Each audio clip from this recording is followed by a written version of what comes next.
tell him what way to go. I think he's all right. I tell him. Hey, yeah, That way he's doing a little way. Before half an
you ordered them.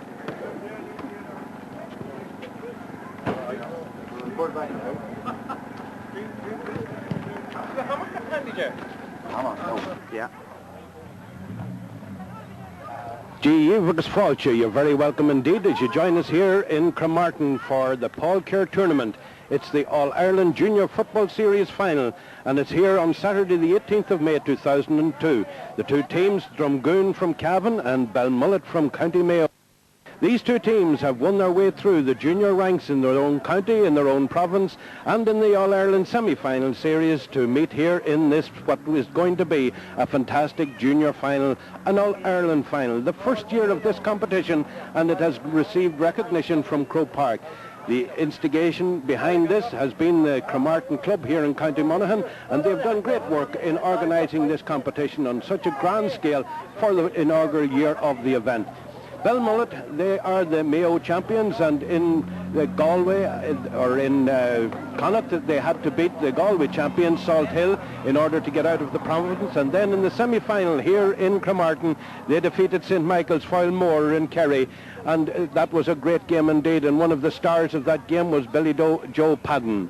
Drumgoon, meanwhile, they had to defeat, after winning in Cavan, they had to defeat Belleek in Armagh and then take on the Monaghan champions Hamlet in the Ulster final. In the All-Ireland semi-final, they took on Roundwood in Wicklow, and again, a fantastic game we had there between those two teams, Drumgoon and Roundwood, but Drumgoon coming out on top, and here they are today, Belmullet versus Drumgoon for the All-Ireland Junior Football Final of the year 2002. We'll start out with you. With me now is Emmett Flanagan from the local club, the club that's hosting this All-Ireland series. Emmett Flanagan. Emmett, this is a great occasion for Cremartin. It is. We're looking forward to this all year, brother. All-Ireland final. It's great to see the local team, Drumgoon and Belmullet, here today. When you came up with this idea originally, did you ever think that it would receive sanction from Croke Park and become a big event like this? Well, originally we just intended taking it to the Ulster final stage. But when we got the Ulster final played, we come up with the idea of seeing could we take it on to the All-Ireland series. So we applied to Croke Park for permission, and they were very keen on the idea as well. So that's where it started from. In the series so far, there have been some fantastic games here in Cremartin. Yes, the Ulster final here with Hamlet, our neighbours here, and Drumgoon, great match. Then the two semi-finals with Antoker and the Kerry champions as well. Two very good semi-finals, and were the two finalists here today. Yeah.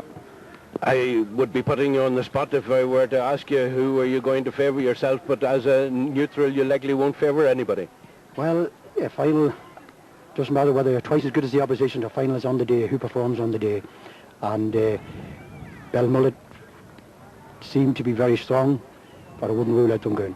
Okay, there was a lot of rain around this part of the country last night. How is the pitch standing up to it? Well, you wouldn't believe it, last night we had a club match here, a league match was called off after 20 minutes with the rain. But the elements were good this morning, and it is laid up very good, and it's in tip-top shape.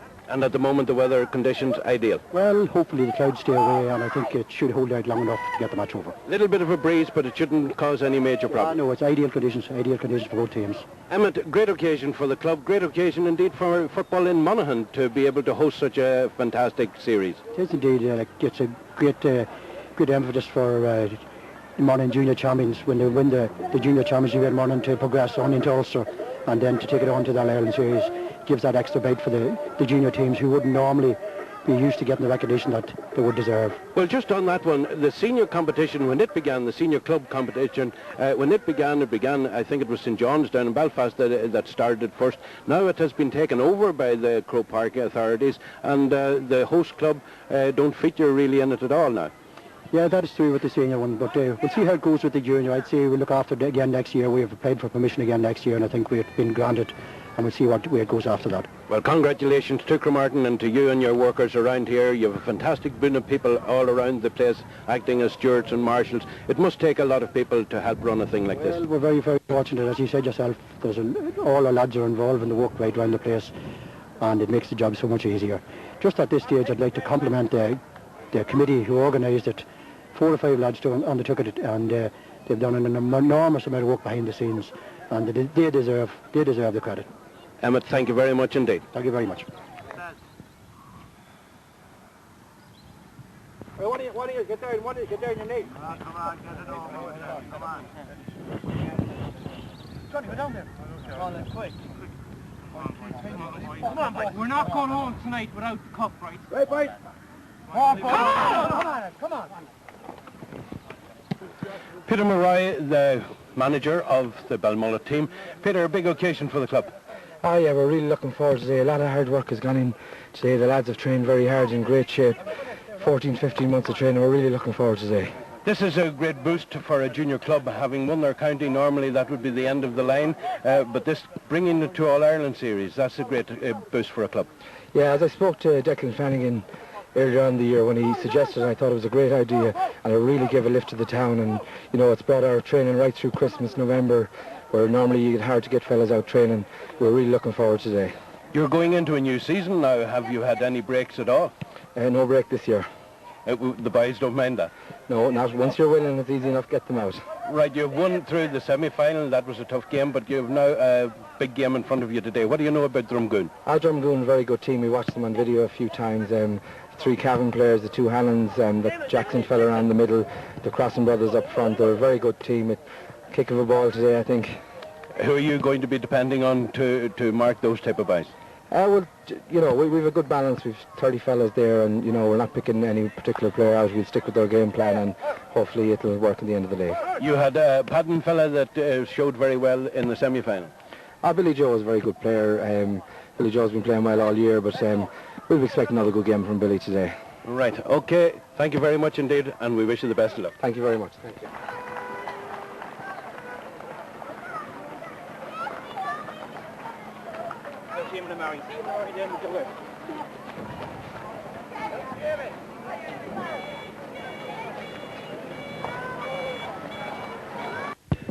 Paddy Bates, the manager of the Drumgoon team. You're back in Cremartin again. How are you feeling? We're feeling very good. Glad to be back. As I say, we've played more home games in Cremartin than we have on our own pitch this year so far. Great to be back. Looking forward to the occasion. Dry overhead again, so looking forward to a good game of football. What do you know about Belmullet? We know a little bit. We try to find out a little bit about all teams that we're playing. Good footballing team. Top of Division 2, I think, in Mayo at the moment. A couple of Mayo senior panellists, and Stephen Carlin and Billy Joe Padden. A good team. Good team. Have you any injury worries yourself? We have a couple of minor injuries. Shane McGarry broke his collarbone or dislocated his shoulder there a few weeks ago against Cohullin, so he's out. A couple of minor injuries, but nothing serious. Thankfully, everybody's back and fully fit. Weather conditions, happy enough with those? Yeah, a lot of rain last night, but the pitch so far seems to be in good condition. I have no worries about the pitch. It should be okay. So Monaghan is lucky for you at the moment? Well, you pulled that one on me, that's all I'm concentrating on is winning an All-Ireland for Drumgoon at the moment, and hopefully we can pull that one off. It will be great for the club to have an All-Ireland title. Of course it will. It'll be great for any club to have an All-Ireland title, and we're no different than everybody else. We're looking forward to it, but football's the winners again today. That's what I want to be winners. Good game of football's about important. It has been great for a junior club to have all these games and to go to such a height on All-Ireland level, but it has been a long year. it's been a long year. As I say, it's 12 months now since we played our first championship game in Cavan last year, and 11 games. It's taken us 11 games to get here today, which I'm sure is the same for Belmullet.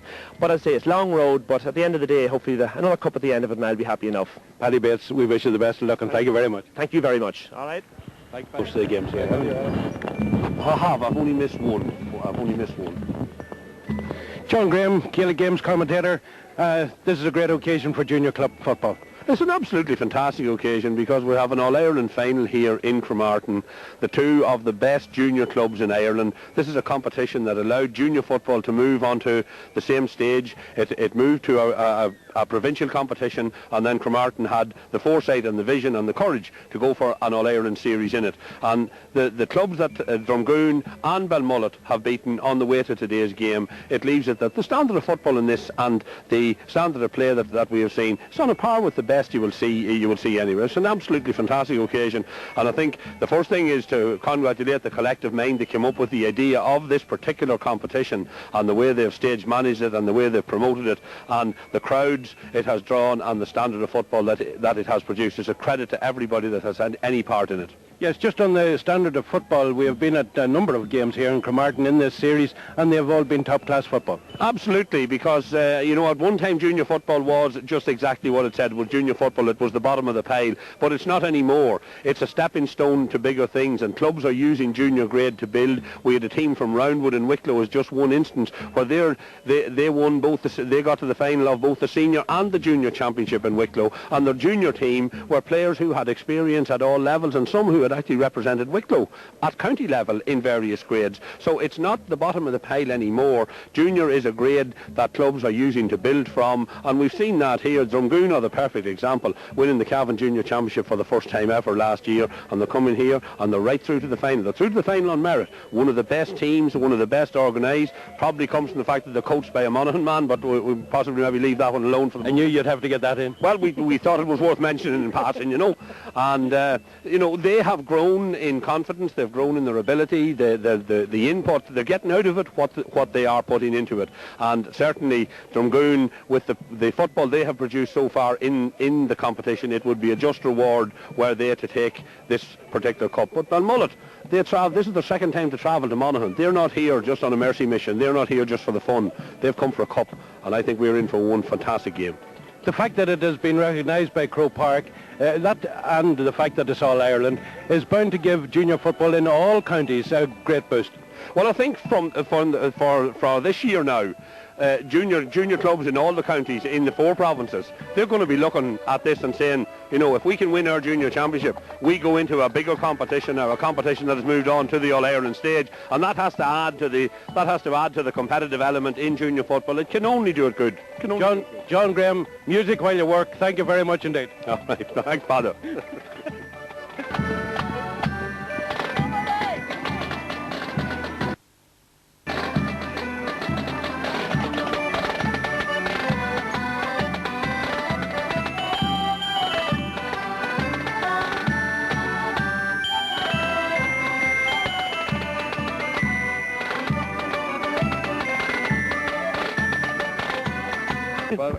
Declan Flanagan, I know I've stopped you there. You're running from one end of the field to the other, making sure that everything is right for this particular final. Yes, certainly. This is a very special day for our club here today. It's the first ever All-Ireland Junior final in Monaghan, and please God it will not be the last. We intend to go all the way with this competition next year again, and as you can see today, there's a great turnout. Drumgoon are taking it very, very serious. Drumgoon have taken the competition very serious from word go. And Belmullet have come in at the All-Ireland semi-final stage, and they haven't degraded the competition in any way either. They are putting it up there with the All-Ireland series that it is. Every county in Ireland, the junior clubs, will want to be here next year. That's correct and right. I have talked to teams that have been beaten in the championship finals in different counties last year, and they are hoping to be here next year. Congratulations to your club, Declan. They have done a marvellous job, and as I was saying to Emmett, there's a great boon of men and ladies working around here today. Yes, a great club spirit around here. We mightn't have many trophies in the cabinet this last couple of years, but my God, if the work that goes on around the pitch and upstairs in the kitchen, if you're getting trophies for it, we'd have a lot of them. Well done, Declan. I hear the radio is barking out, calling for you there. You'd need to get back to your work. Thank you very much, fella.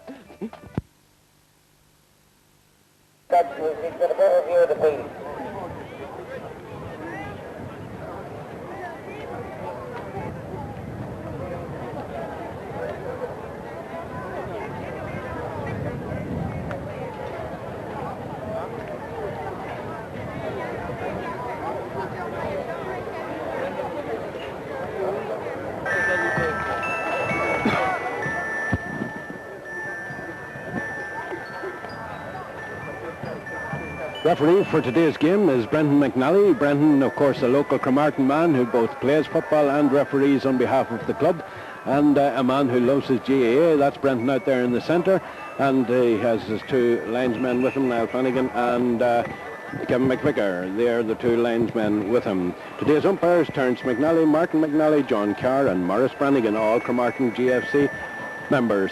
Well, the two teams are out on the field, and they will be heading, I think, to the band to get a parade going. But let's give you a line-out of the two teams. The Belmullet team line-out is as follows. In goal is David Padden. The full-back line, Ian McCarthy. The full-back, Cahill Healy. And the other corner, Eamon Dixon. Half-back line, Porrick Keane, Derek MacDonald and Kieran Lavelle. And the centre of the field is Paddy Barrett and Johnny Sweeney. Half-forward line, Andy Howard, Billy Joe Padden, and the captain of the team, Stephen Carolan. In the full-forward line, Brian Lynch, Michael Gernard, and Tony Garrity. That's the line-out as per programme, and Belmullet are playing as such. The Drumgoon team playing in their blue and yellow. In goal, John O'Reilly. Full-back line, Jimmy Riley, Colm Hannon, and Martin Clerkin. Half-back line is Paul McEnroe, Michael A. Hannon, and Keith Fannin. In the middle of the field is the captain in the number 8 jersey, Edward Jackson. And partnering him, we have Jim McNally. Half-forward line, Philip McDermott, Adrian Crossan, and Ian O'Reilly. Ian will be wearing the number 17 shirt. And the full-forward line, Brian Bates, Paddy McCabe, and Seamus Morris. The Drumgoon team contesting the All-Ireland Junior Final here in Cremartin this evening. Referee out in the centre of the field then, having the toss between the two captains. The captain, Edward Jackson, for the Drumgoon team, and Stephen Carolan for Belmullet. And I'm not right sure just what way they're going to be playing. I don't think they give an indication. They must have told the referee, but we'll wait and see which way they're going to be playing. But they're going to line up, first of all, behind the Broomfield Band over there, and then we'll have the parade. Everything then set here in Cremartin for the All-Ireland Junior Final of the year 2002. The trophy for today is the Paul Kerr Cup, and of course Paul, member of the Cremartin and a great contributor to the club in many ways before his untimely and sudden death, and this is a fitting memorial to a great young man who was a member of the Cremartin club, Paul Kerr. Paddy Monaghan from the club president here at Cremartin, and two men from Drumgoon, Brian Doyle and Paddy Potts. That will be just before the marching on to the parade. A minute's silence.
We're just holding a minute's silence now in memory of these people who we mentioned earlier on.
Well, the scene is now set for the All-Ireland Junior Final about to begin in Cremartin. Two teams taking their places. Handshakes out in the middle between the midfielders from either side. Put all the hands together now, a big round of applause for the Broomfield band who done so well here. And the St Mary's band from Broomfield leave the pitch after giving a very fine display indeed of both music and marching. Belmullet then playing from left to right as we look at it. Brendan McNally, the referee, then just checking that everything is right for the throw-in.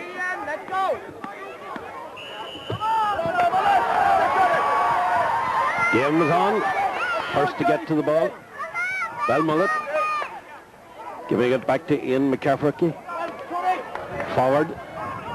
Ball loose on the ground now, and Belmullet moving into a position but knocked out of their hands there. Ball on the ground, touched on the ground, says referee, and it's going to be a free in for Belmullet. First opportunity of Belmullet to open the scoring here. Brian Lynch, the man with the ball, the man with the responsibility of putting the first score on the scoreboard for Belmullet. Left-footed, it's high and straight and over the bar. And we weren't very long into this game whenever the first score is registered on the scoreboard. Belmullet 1 point there from the boot of Brian Lynch after that free. From the kick out now, John O'Reilly in goals for Drumgoon. John was called on in a number of the games in the lead up to this final, and he stood up to the test extremely well. A good kick out landing around the middle of the field. Punch down there, but eventually it was picked up there by Andy Howard, but Andy was fouled. Another free for Belmullet. Both teams settling in at this stage. Billy Joe padding a long ball in, but it's over the heads of everybody there. Brian Lynch just couldn't get to it in time, and it's gone over the end line, and it's a wide. The first score going to Belmullet, and the first wide also going to Belmullet.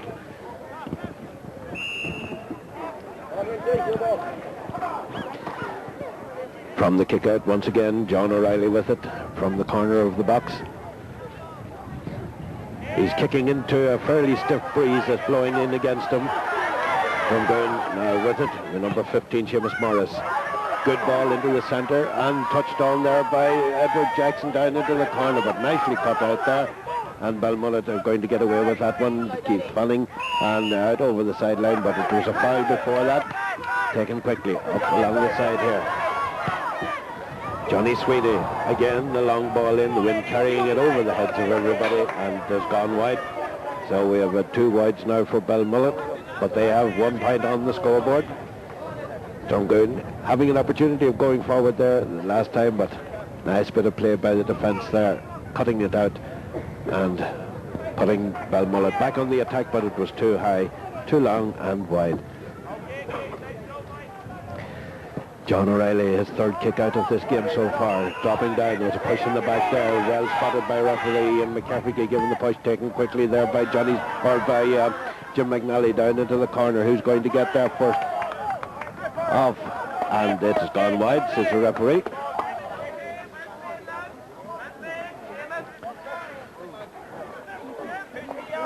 Good bit of covering there by the defence again.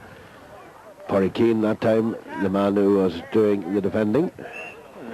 And now it's the turn of the other keeper, Belmullet keeper, David Padden, to get a kick out. He will be kicking with the wind behind him, getting the advantage, but it's going to drop short, just out around the 45-metre line and knocked down. So Belmullet starting to go. Ian McCaffrey again. Ian has been playing a good game so far. The long ball in again over the heads of everybody. Tried to keep it in play there, but it has gone wide at the other end. So still 1 point on the scoreboard for Belmullet. No score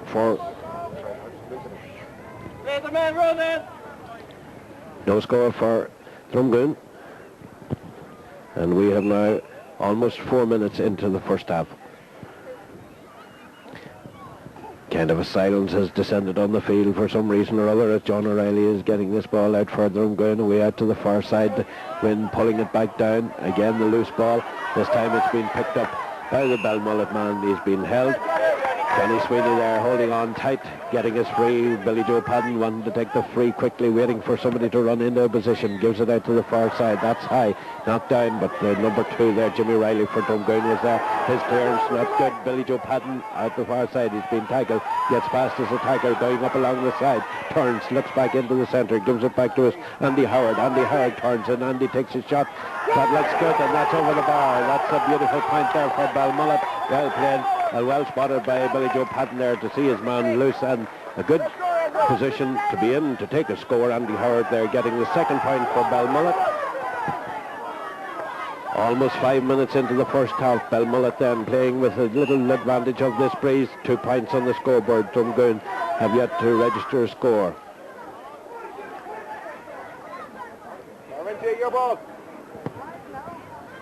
John O'Reilly dropping around the middle, punch down there, not held cleanly, a ball on the ground, picked up, but eventually out come Belmullet once again.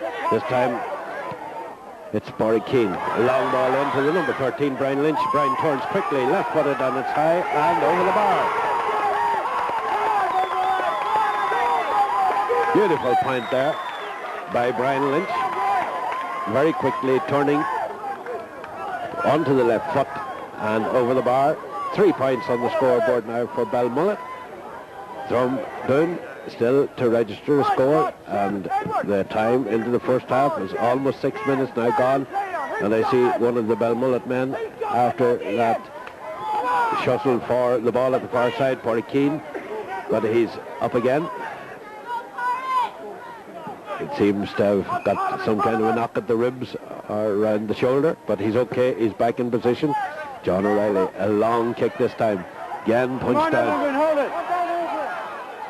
Drumgoon now with it. Nice ball out to the side. Keith Fanning. Keith Fanning with a bit of space in front of him. He's going through. Keith now in a position to take a shot. Takes a shot. Beautiful left foot shot and over the bar. Opening score there for Drumgoon. Fine shot there. Fine bit of play by Keith Fanning, taking the ball on making use of the space that he had in front of him, getting into a position and putting it over the bar. A point for Keith Fanning, first point for Drumgoon, and we are 6.5 minutes into the game.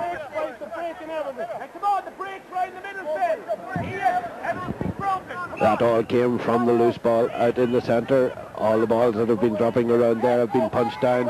Drumgoon fastest to get in on that one. Good spotting there to see Keith Fanning free, and he ended up taking his point. Kick out. Nicely caught there out in the centre, getting it at the second attempt. Philip McDermott down along the side. That's for Brian Bates to chase, but going to get there first is Eamon Dixon. Eamon giving it back into the centre. Kieran Lavelle out to this side. 1-1, but the fastest man there is the number 8, Paddy Barrett for Belmullet. Paddy running up along the side here. Paddy looks into the centre, gives it into the centre. Aaron advance beaten. Drumgoon coming out. The ball loose on the ground, still on the ground, pulled on now.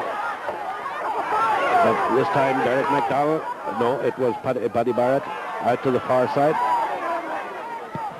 A little bit far out, but he goes for a shot nonetheless. This time it's to the left and gone wide.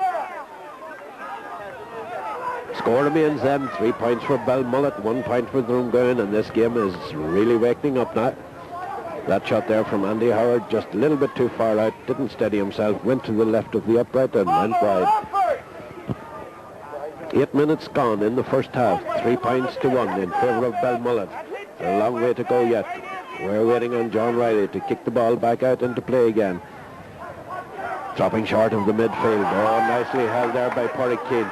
Porrick gets away from his man, gets a bit of a touch there on the ankle, down to the ground, gets his free.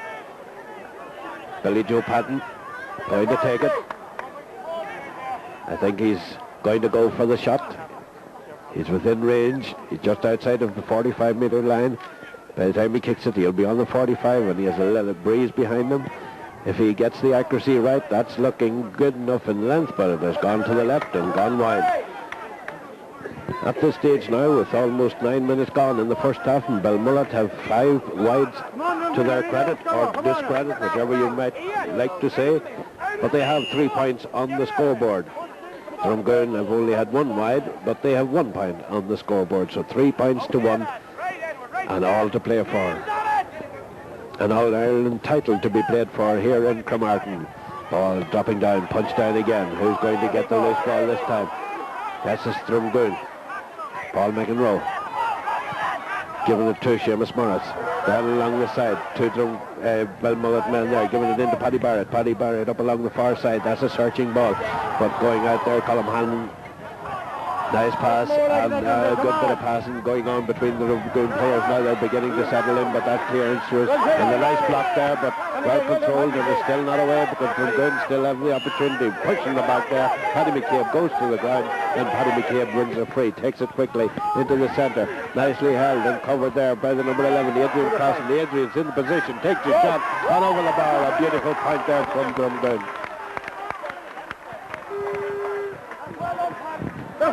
Good play from Drumgoon, getting to the ball first, but the free Paddy McCabe taken quickly and over the bar by Adrian Crossan.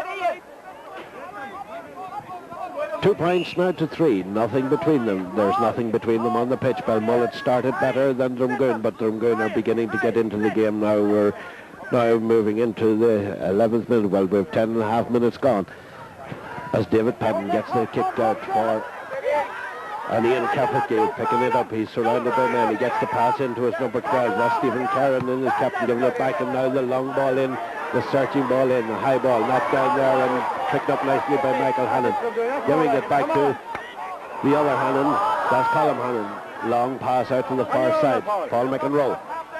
Paul picking it up, tries to get past his man, is held around the neck, and it's going to be a free, and I see Brendan McNally heading over there to have a word with the Belmullet player.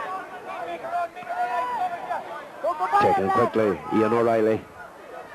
Still Ian O'Reilly with it. He gives the punch pass in to his number 9. That's a kick, that's high, that's not going to go out. It's punched back down into play, but it's still in play for Drumgoon. Out to the number 8, that's Edward Jackson. Edward looking around, gives it to his number 10, Philip McDermott. Philip is surrounded.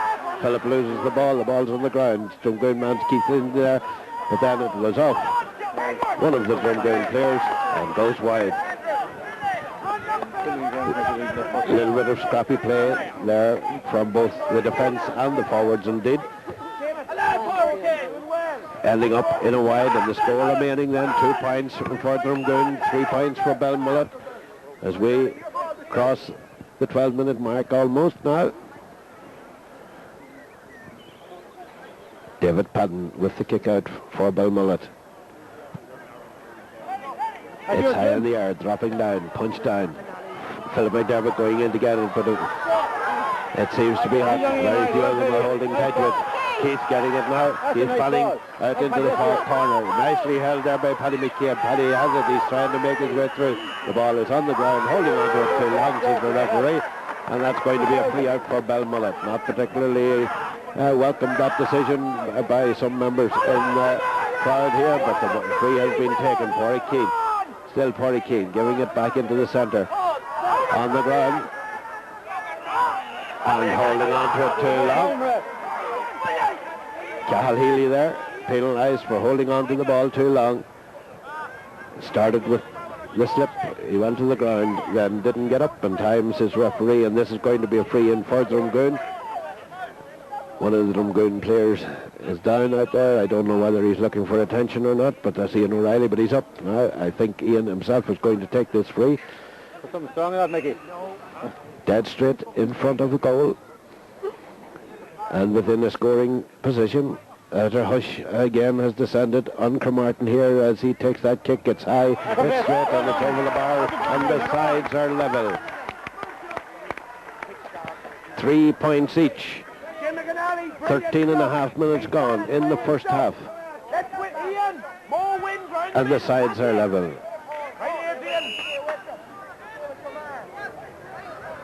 From the kick out once again now from David Padden.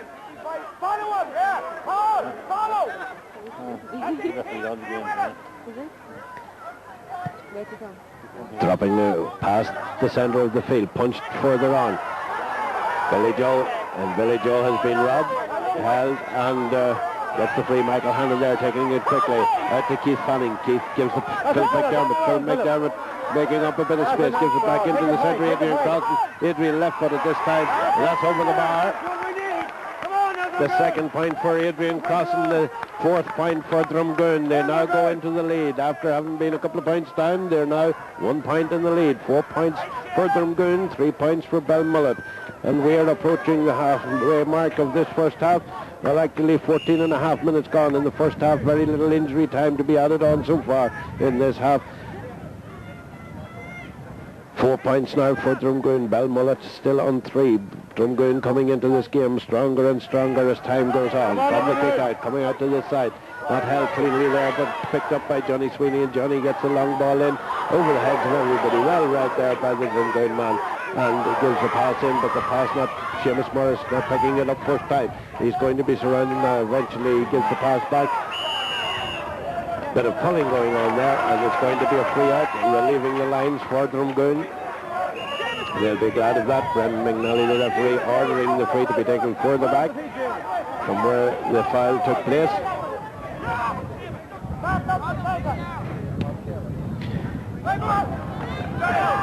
Johnny Sweeney for Belmullet. On the ground, gives the pass to Derek McDonald. Derek gets the ball over to Andy Howard. Passing it out to this side to Paddy Barrett. Paddy has Ian McCafferty. Now it's with Ian.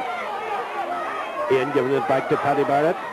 Paddy gives it now to Andy Howard. Andy is being closed down. Paddy Barrett with it. Paddy is in trouble and gives it back to Ian McCafferty. Ian decides to go for the shot himself. That's going to drop dangerously into the square, and eventually Keith Fanning is in there for Drumgoon. Keith is fouled and gets the free. Takes it quickly out to Philip McDermott.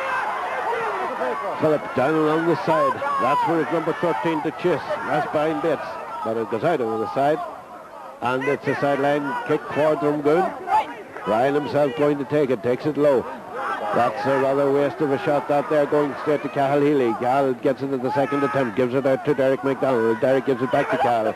And now it's with Johnny Sweeney, and Johnny decides to get it up the field. The people on the sideline were shouting. Two Belmullet men going up. The loose ball picked up by the number 13, Brian Lynch. Brian kicks it high, left-footed, and that looks good. It's over the bar. The sides are level once again.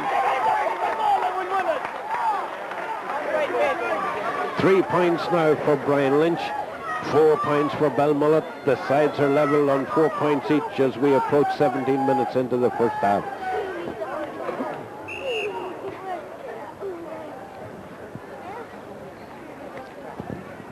And the kick out from John O'Reilly once again for Drumgoon. Coming out to this side of the field. Punched down there by McCaffrey, and it's going to Stephen Carlin. Stephen, the captain, has gone a long way. Has he gone too far? No, he was fouled as a referee. And it's going to be a free in for Belmullet. Brian Lynch with the ball. Left-footed player. An opportunity for them to go back into the lead. Left-footed, that's swinging away to the right, and it's gone wide. Not typical of Brian, that, but this time it's no score, and the sides remain level on 4 points each. 4 points each as John O'Reilly prepares to kick the ball out after 18 minutes of the first half. Two men going up, Philip McDermott and Porry Keane. Porry coming down with the ball, gives it back to his number 8, Paddy Barrett. Paddy turns, looks around, then kicks a low one into the centre, and that's for Brian Lynch. Brian on his left foot. Again, it's high, and that looks good, and that's over the bar. Drumgoon are going to have to do something to close down Brian Lynch. He's now 4 points out of the 5 have been scored by this man with his left foot. One from a free, the other from play. 4 points for Drumgoon, 5 now for Belmullet.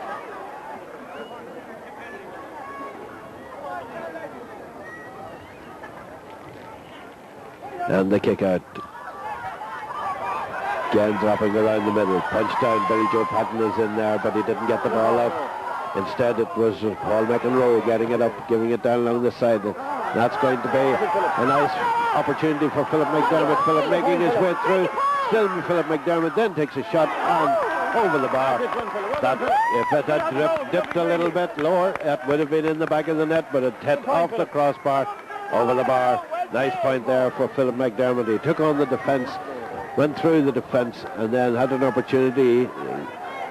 Tried to tip it low, I think, but he'll be happy enough with that point. The sides are back, they're level again. It's 19 and a half minutes almost into the first half, and the sides are level on 5 points each. Very big crowd of spectators have turned out here in Cremartin this evening for this final. A lot of people have made the long journey from Belmullet. Ian McCaffrey down there on the ground, the referee in an ideal position to see what was going on. He saw that he lifted it off the ground, free for Drumgoon, taking quickly. Drumgoon man on the ground. I think that was more accidental than anything. Johnny Sweeney caught him. I think both of them slipped as they went for that ball. I don't think there was anything intentional in that. But the physio and the first aid out there, Paddy Bates going out to have a look as well. Also maybe use it as an opportunity to give a few instructions to his players. The man who's down is the captain of the team, Edward Jackson. Caught it around the face somewhere, but Edward is up, back, and able to take his place again. It will be a free in. Ian O'Reilly, the man who's going to take it for Drumgoon. Straight enough angle, but maybe the distance against the wind is against him. That's dropping in off the post and just goes wide. Unlucky there indeed for that particular shot from Ian O'Reilly, and the sides remain level on 5 points apiece as we approach 21 minutes into the first half. As I say, a very big number of people have turned out here for this final, and I'm sure there's no one disappointed with the quality of the play that they're getting and the quality of game that we're getting here in Cremartin for this All-Ireland Junior Final. Kick out David Patton once again for Belmullet.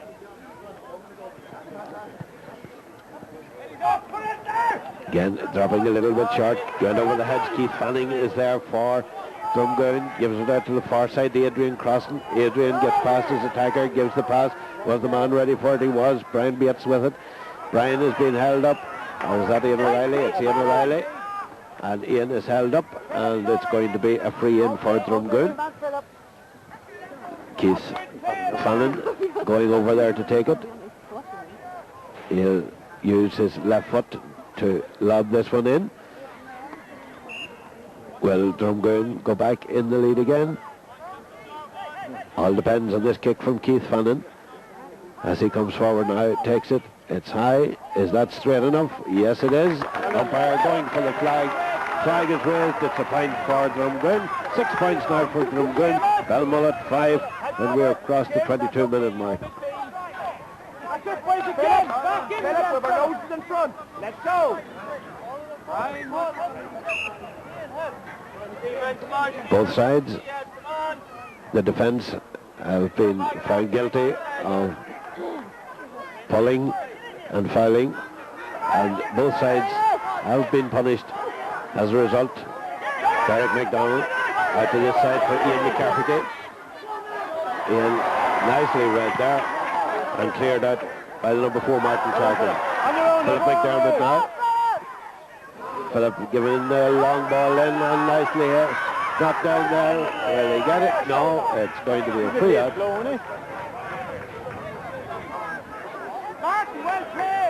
Free out for Belmullet. What could have been a very dangerous situation indeed. Taken out of his hands by David Patton. High in the air, but a push in there at the back, so again, referee doing exceptionally well to spot that. Paddy Barrett with him now for Belmullet, and Paddy trying to go into the corner, looking around, gets help there from Brian Lynch. Still Brian Lynch with it. I think Brian is going to go, and Brian is penalised for holding on too long, although he had plenty of men there to pass it to. I think he was looking for an opening to get a shot in himself. Meanwhile, the free has been taken. Seamus Moritz with it for Drumgoon. Again, cut out there nicely by the number 7, Kieran Lavelle. Finding Andy Howard. He's finding Stephen Carroll. Stephen, the captain, now going forward, running into trouble there, and is charged into the face. The referee decides that's going to be a free for Brian Lynch and a free for Belmullet. Can they even the score again? That's high. That's drifting in. Is it drifting enough? No, it has gone to the left and gone wide. We have now crossed the 24-minute mark. Almost 24 and a half minutes gone in the first half. Drumgoon still in the lead by that single point. 6 points for Drumgoon, 5 points for Belmullet.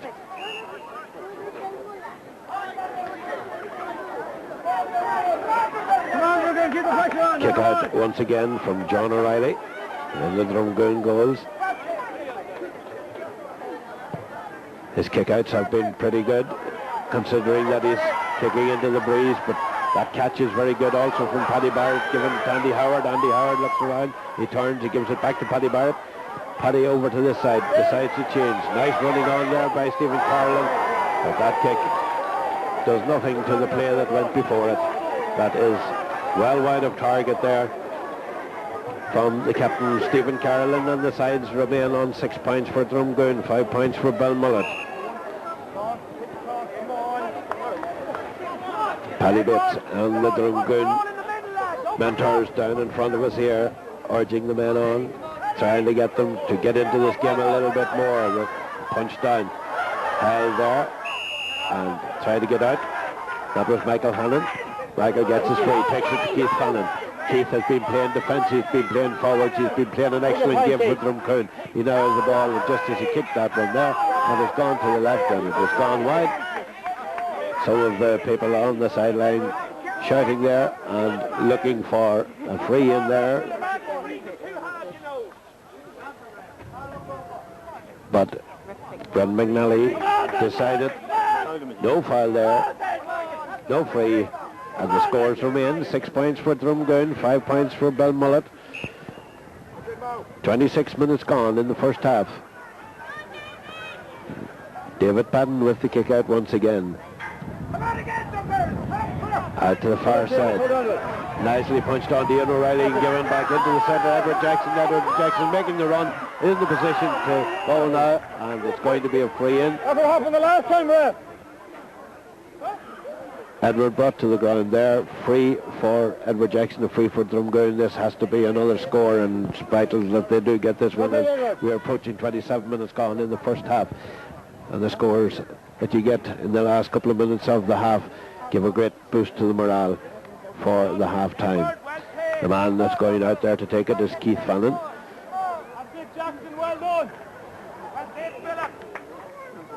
Keith has already 1 point to his credit. Is this going to be the number 2? Taken left footed, yes, over the bar. Second point for Keith Fanning. But it's 7 points now for Drumgoon, 5 points for Belmullet, and we have crossed the 27-minute mark. Into the last couple of minutes then of the half. David Padden with the kick out as Drumgoon have now gone 2 points into the lead. Reflecting indeed their superiority around the middle, getting the loose ball. But not this time. Padden goes to Cahill for Belmullet. Again the long ball in. It hasn't worked so far and they're still trying it, but this time it's Colm Hannon coming out with the ball. Gives the ball to Philip McDermott. Philip into the centre, but the ground is too slippery, and here's an opportunity. Johnny Sweeney, and Johnny going for the shot himself, and that's from way out the field. Beautiful shot there by Johnny Sweeney over the bar. A beautiful point there for Belmullet, bringing them back into contention. Just 1 point between the sides. 7 points to 6 now as we have 28 minutes gone in the first half. This match, plenty of excitement, giving the crowd plenty to cheer about. It's going the play from one end of the field to the other. Excellent performances from different members of both teams. 7 points to 6 now in favour of Drumgoon as we move in towards the half-time whistle as John O'Reilly gets the kick out for Drumgoon. Another good kick. It's knocking down, and again a loose ball going to Jim McNally this time, giving it back to him, Paul McEnroe. Now it's getting out to the far side, and this is another opportunity for Drumgoon. No, they're going to carry it another little bit. That's Keith Fanning, and Keith then goes with the left foot, swings it, but it's not swinging enough. And that's gone to the left and gone wide. 4 wides now, or rather 5 wides I think it is, maybe for Drumgoon now at this stage. Belmullet have 8 wides to their discredit, and the score on the scoreboard is what counts though. It's Drumgoon with 7 points and Belmullet with 6.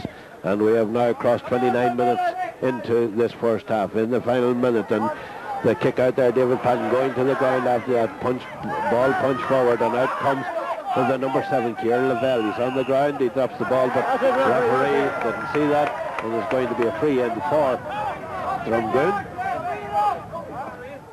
A little bit harsh there possibly on the player, but it's Ian O'Reilly with the free. He has already knocked one over. Can he knock this one over? Straight in front of the goals. That one's strong, that one's straight, and that one's over the bar. That's the second one for Ian O'Reilly. That's a good one for Drumgoon. It's 8 points to 6 now, and we are almost on the 30-minute mark of the first half. 8 points to 6, 2 points separating the sides. Drumgoon definitely taking control around the middle of the field, and our forwards making good use of the possession that they get. Fouling by the defence there in the Belmullet defence isn't helping them. Good going in there, says the referee, and it's going to be a free, and it's going to be brought forward. Stephen Carolan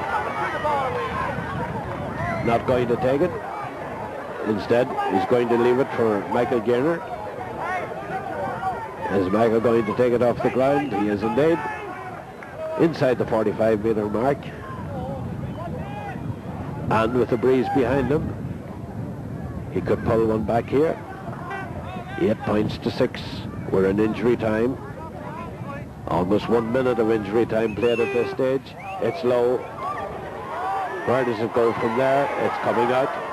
Nicely out there, Jim McNally out along the far side, and there is the half-time whistle. And then this All-Ireland Junior Championship final, as the sides go in for a well-earned rest.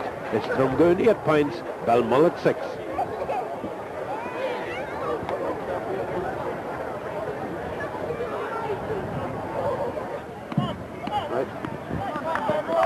Well, two teams back out on the field, ready for the second half.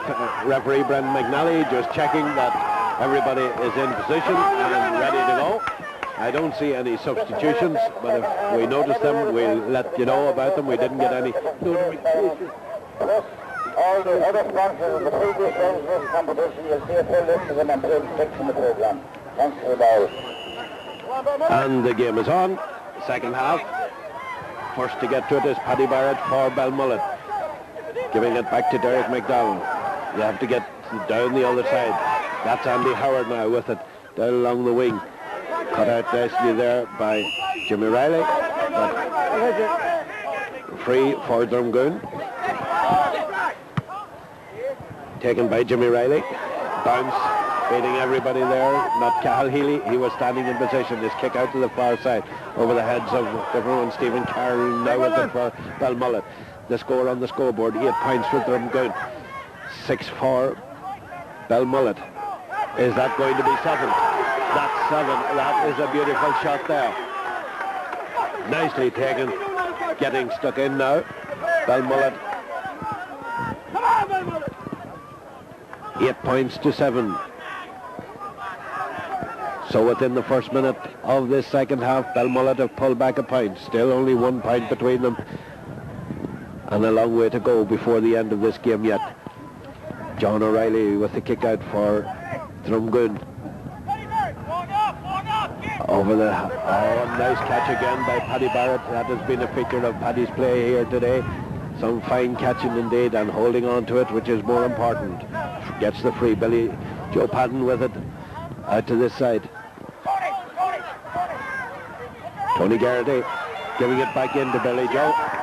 And the first name is going to go into the book. That's the name of Jim McNally.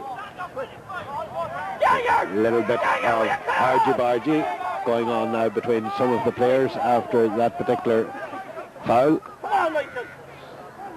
It's going to be a free for Belmullet. Michael Gierner, the man with the ball. Billy Joe Padden, the man who was brought to the ground. He's going to take it from the ground. He's kicking into the breeze now this time. The score on the scoreboard, 8 points for Drumgoon, 7 points for Belmullet. Will this level the sides up? Taking his time, Michael. Then comes forward, taps it nicely and taps it straight between the posts over the bar, and the sides are level once again. 2.5 minutes now into the second half, and 8 points each on the scoreboard. Come on! Come on, Andy! If the scores are level at full time, I presume there will be extra time to be played. I didn't hear that officially. From the kick out. Punch down again. And Belmullet are on the attack once again. Stephen Carroll and the captain out in front, making plenty of room there. That's a shot in and over the bar. Another point there for Belmullet. 9 points now. They go back into the lead. Drumgoon haven't settled in this second half whatsoever. Come on, Drumgoon, settle down! On the 3-minute mark it was when Stephen Carolyn, playing the captain's role, put that one over the bar and put Belmullet back in front.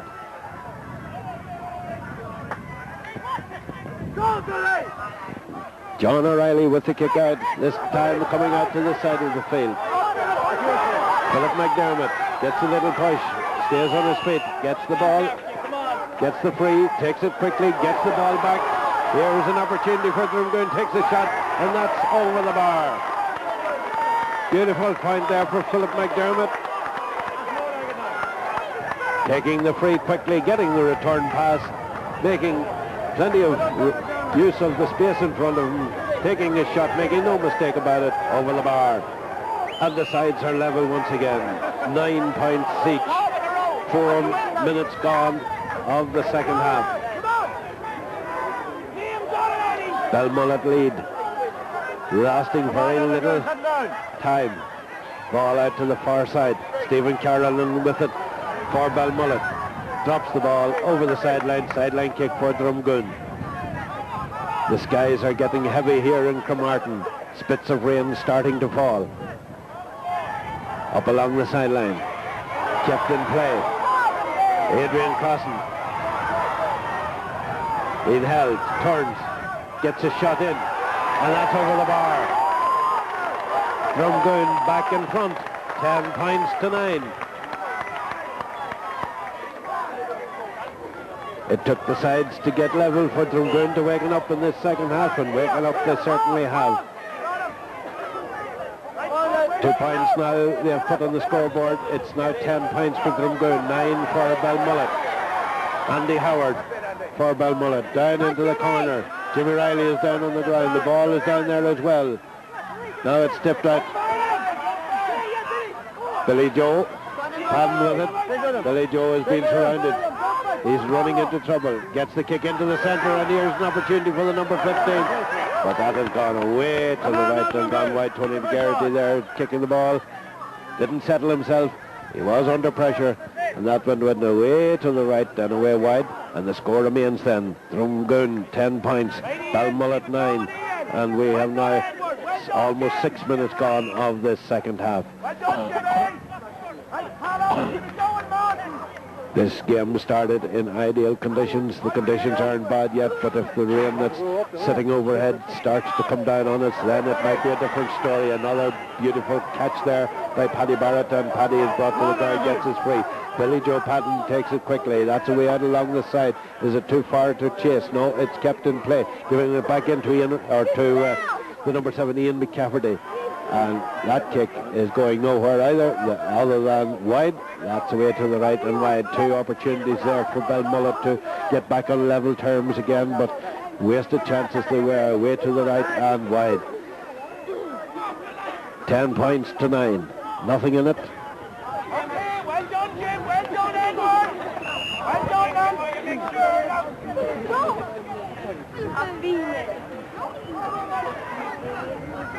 John O'Reilly again with the kick out for Drumgoon.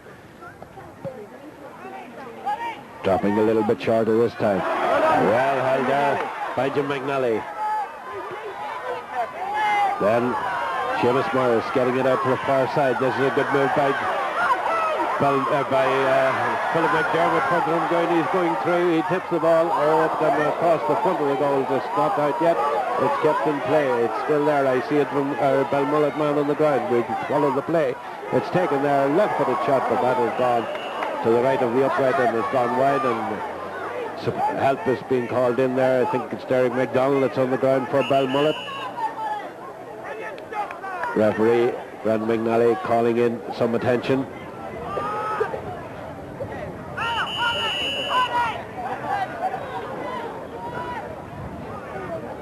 Brendan was calling for help from the wrong bench there. The Belmullet attention was going up the far side. And the attention now with Michael McDowell. He doesn't seem to be too bad. He's up on his elbow there. But he took a hard knock as Philip McDermott went through that last time. Philip's shot going across the mouth of the goal, kept in play, and then the shot from Ian O'Reilly going wide.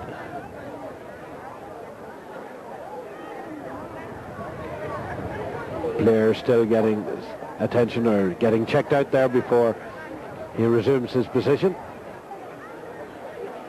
And I see Philip McDermott's down there as well, and maybe that's why Brendan McNally was calling the assistance from the Drumgoon, or yes, it is Philip McDermott, yes, and that's why Brendan McNally was calling for assistance from the position that we are in here. We could only see the one player on the ground. That was Derek McDonald, but Philip McDermott is in there as well, so there was obviously a clash between the two players. Both of them went to the ground.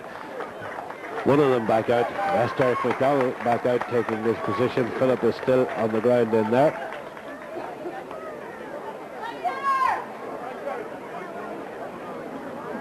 And I see a substitute going forward there for Belmullet. It's the number 21. And we have no names for the substitutes.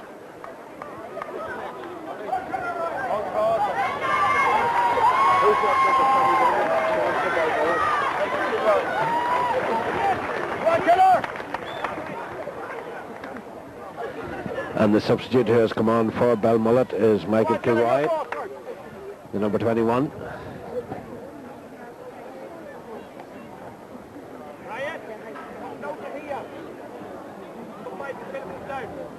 Philip McDermott still on the ground there.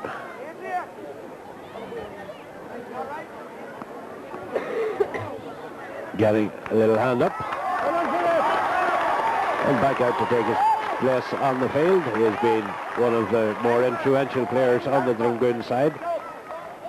And he will be a big miss. And we have a substitute coming on now for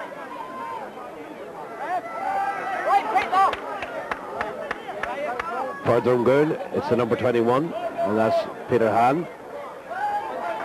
Peter Hannon coming on. Ryan Bates, the man who's coming off for Drumgoon. So we're back in position again.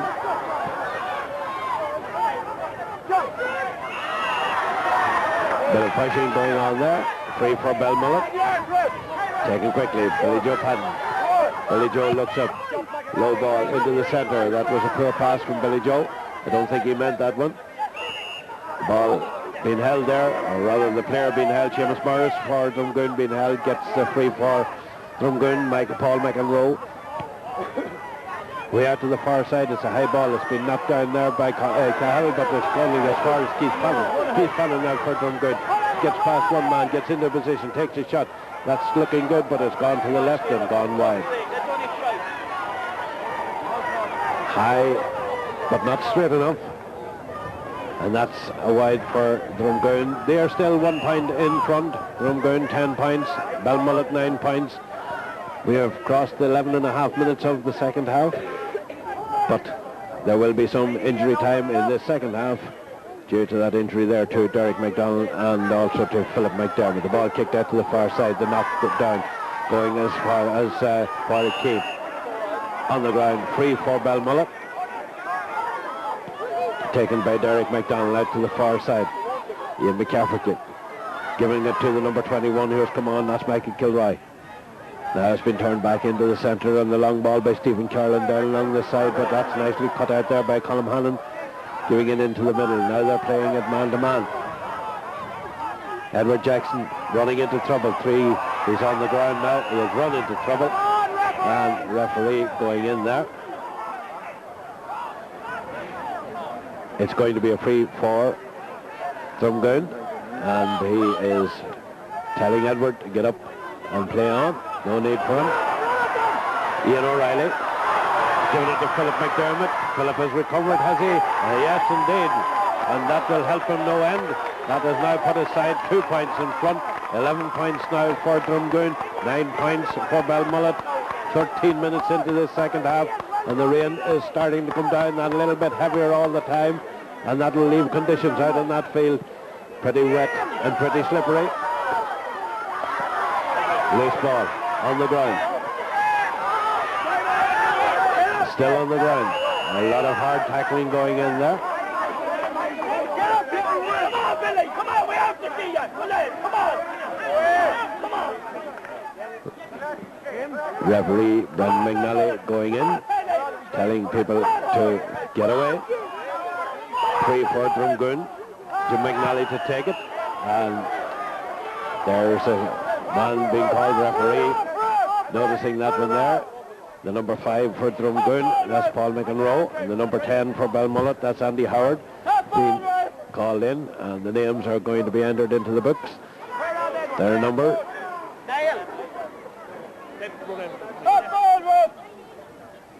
I see another substitute warming up over along the far side for Belmullet. Gloves being produced onto the field. And the yellow card being shown to both players. That's Paul McEnroe and Andy Howard. Well done, Philip. Philip McDermott takes the free. The referee wasn't ready for that, so he's going to call play back. We have a substitution coming on for Belmullet, and we'll have to find out who that is.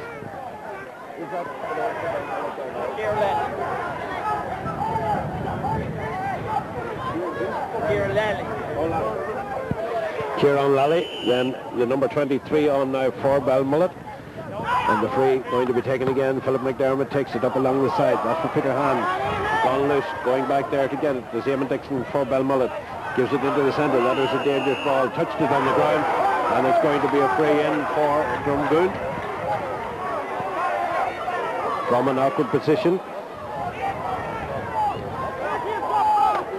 But with the wind blowing up the field, the wind might be of some assistance. And the man that's going over to take it is Keith Hannon. He's the left-footed kicker. He has two to his credit so far. Philip McDermott running forward, looking for the pass. Keith decides to go for it himself.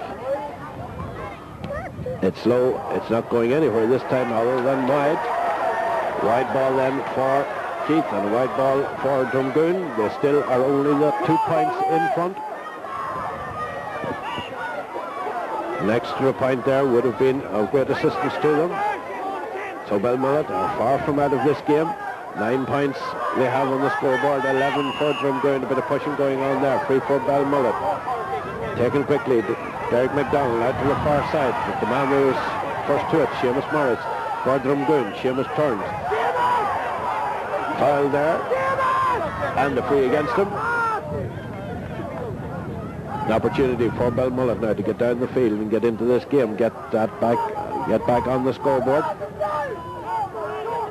Michael Kilroy with the free into the centre, going high, and nicely held there by Jimmy Riley, and Keith Fannin working his way out. Now Jim McNally, and Jim is fouled, and I see another name going to go into the book there for that tackle round the neck, and it's the number 13, Brian Lynch. And he gets the yellow card as well, and we have another substitution coming on here for Drumgoon. Hello, Paddy! Well played, Paddy! Paul Crossan going on in the number 12 jersey. Taken by Jim McNally. Ball going loose. Ian McCafferty is back there for Belmullet. He's given it to Porrick Keane. Porrick gets it down. Billy Joe Hadden there going for it. He didn't get it, but Paddy Barrett did. He gives it on straight into his number 15, that's Tony Garrity. Tony Garrity now with a bit of space. Past one man, then leaves the ball behind. Goes back, picks it up. He's surrounded by Drumgoon men. The ball's on the ground. He gets it out. It was touched on the ground. The referee didn't see that. It's now out with the number 17, Ian O'Reilly. Now it's coming out to the side of the field to Edward Jackson. Edward gives it into the centre. This is the number 6, Michael Hannon. What can Michael do? He's running into trouble. He's still with the ball. He gets the kick in. That's going straight to the keeper. And where is that going to end up? It's going to end up in the back of the net. It's a goal. Out comes the referee's notebook there. Mistake by the keeper there. David Padden not holding on to that ball. The ball coming loose. Forward. Quick to get in there and put a goal on the scoreboard. Drumgoon now with 1 goal and 11. Belmullet with 9 points. We have 18 minutes gone in the second half, plus whatever injury time will be added on by Brendan McNally, the referee. But Drumgoon now going into a sizable lead, 14 points to 9. Ian McCafferty out to the far side, but there's no one there. Drumgoon all over the place now. And that has really helped him. Paul Crossan in, back into the centre there. Nice ball to Philip McDermott, and Philip running into trouble, getting past it. Still Philip McDermott tries to get the kick in. Is fouled as he does so, and it's going to be a free in for Drumgoon. And again, referee Brendan McNally having a word with another Belmullet player, and because of the objection then the free is going to be taken forward and giving Drumgoon an extra advantage and an opportunity to go another point in front. almost straight in front of the goals. 21 metres out, and he takes the shot. It's low, but it's straight, and it's over the bar. Another point for Drumgoon. That brings their total now to 1 goal and 12. 1 goal and 12 for Drumgoon. 9 points for Belmullet, and the scorer of that was Ian O'Reilly. David Patton with the kick out. Wynn catching it, knocking it down. A lot of people going up there, a lot of red shorts going up, but it's Ian McCafferty who gets it. Gives it back to his back way, Cahill Healy, and then the long ball away down, a searching ball. That's over the heads of one man, but Jimmy Riley is standing there to cover off, and Jimmy gets the defence back out again, and here comes Drumgoon. That was nicely knocked down there, and here an opportunity. Man in the middle, what's he going to do? Number 13 to Brian Lynch turns. He's on his wrong foot. He kicks to the right foot. Out comes the keeper.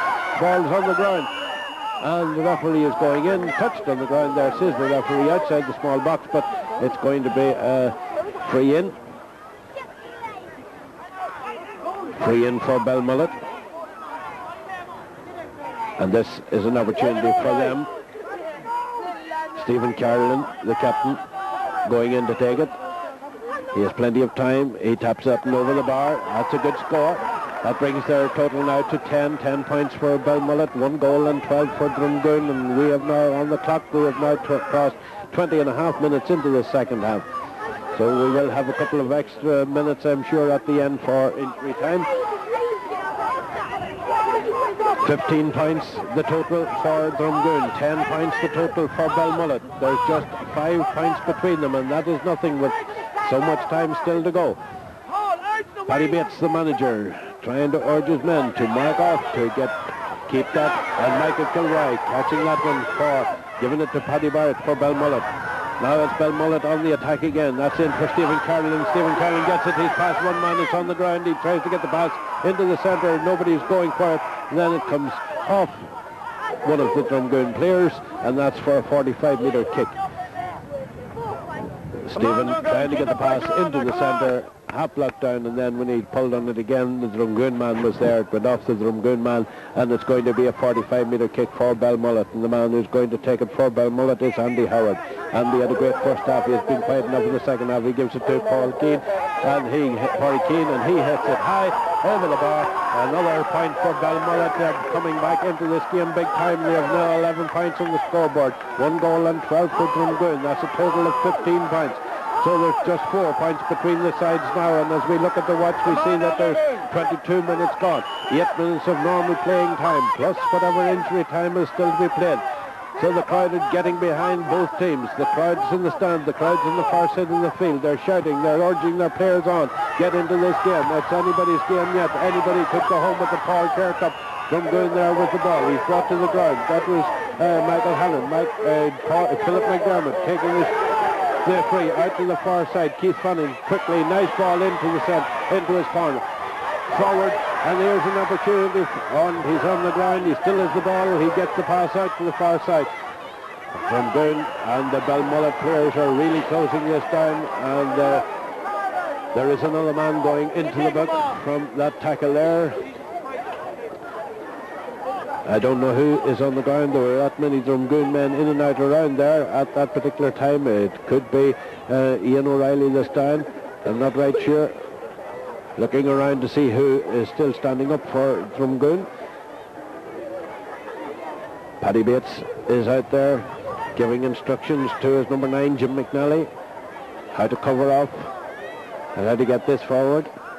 So the man is still on the ground up there, and it's going to be a free for Drumgoon, I'm sure, as soon as this has been seen to. Yeah, he's up, back out to take his place, a little bit gingerly, but I'm sure once the ball is thrown in, he'll get back onto it. There'll be men pulling your legs around the edge. Over the bar for a point there. I don't know who scored it, but whoever it was, I was being interrupted by somebody or other, wanting something or other, which I'm not going to give them at this stage, but we're back in play. 1 goal and 3 now for Drumgoon, 11 points for Belmullet, and Belmullet is going on the attack once again. Again, Billy Joe pass going astray there. Philip McDermott reading that ball nicely. Philip making up a lot of ground now. He's running into the corner. He's going to have to do something with it when he gets there. He's heading for goals. He drops it to the ground, then he kicks it across, touched on the ground, and it's going to be a free in for Drumgoon. Things just not going right for Belmullet at the moment.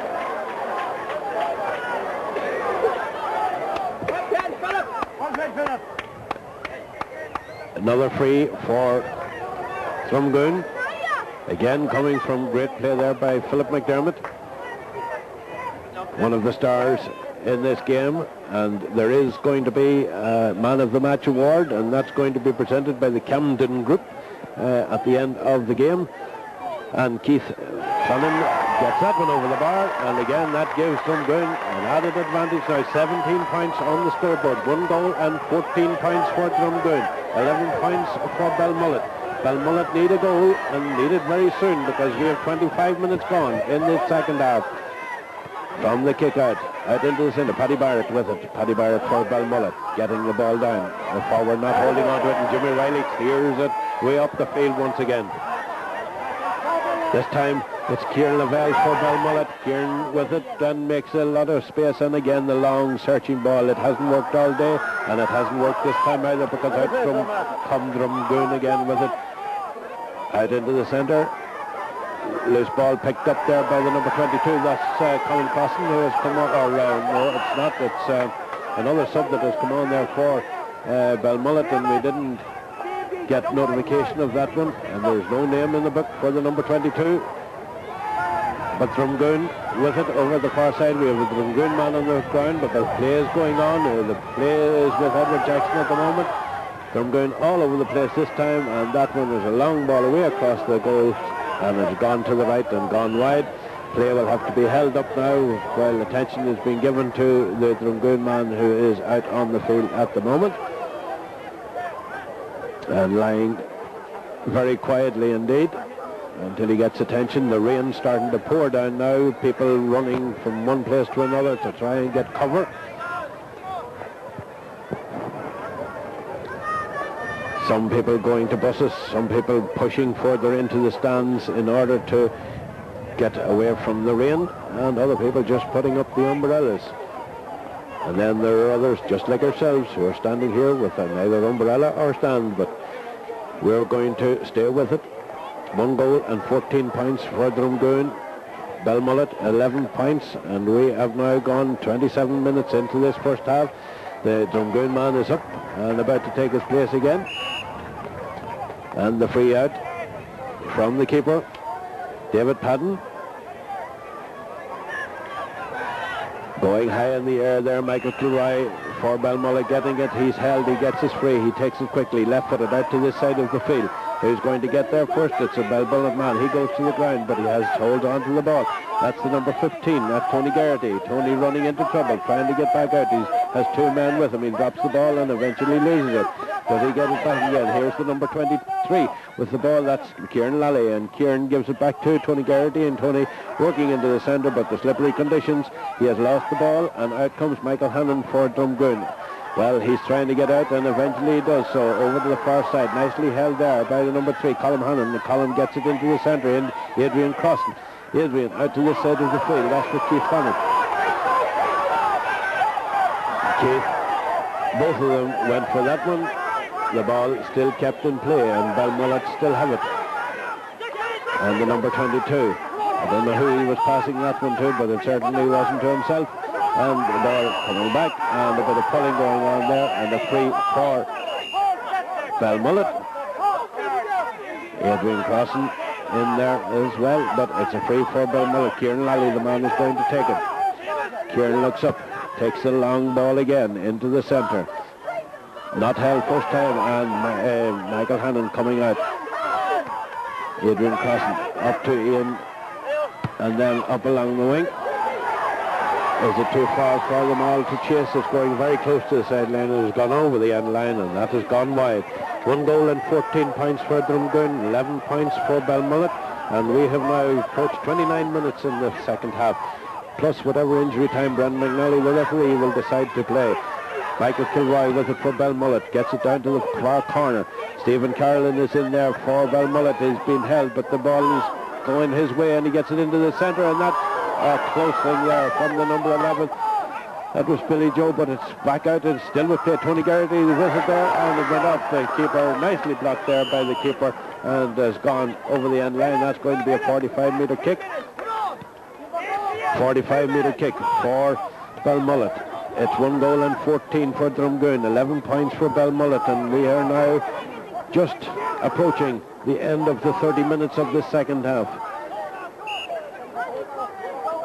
A goal at this stage is necessary for Belmullet. They're in the dying minutes of the game. A point will not be much use to them. Andy Howard is the man that's taking the free. He's going to drop it short. Held nicely there by Paddy Barrett, and he turns, he gives it out to Billy Joe Padden. Billy Joe Padden gets a left-footed shot in. That's going in, knocked by the keeper there, and the keeper comes out with the ball and clears the ball. Well done there by the keeper. Gets a great cheer. John O'Reilly getting a great cheer there from the supporters from Drumgoon.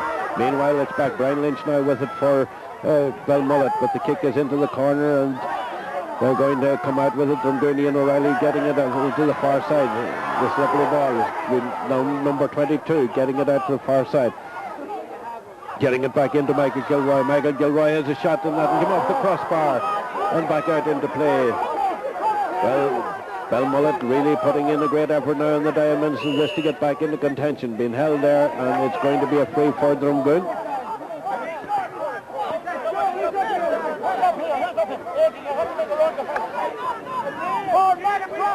Free for Drumgoon. 31 minutes gone now. 1 minute of injury time has already been played. Knocked down there by Cal. Andy Howard now with it for Belmullet, getting into Michael Kilroy. Michael turns, looks, he turns again. He still has the ball. He held on to it too long, says the referee, so it's going to be a free for Drumgoon.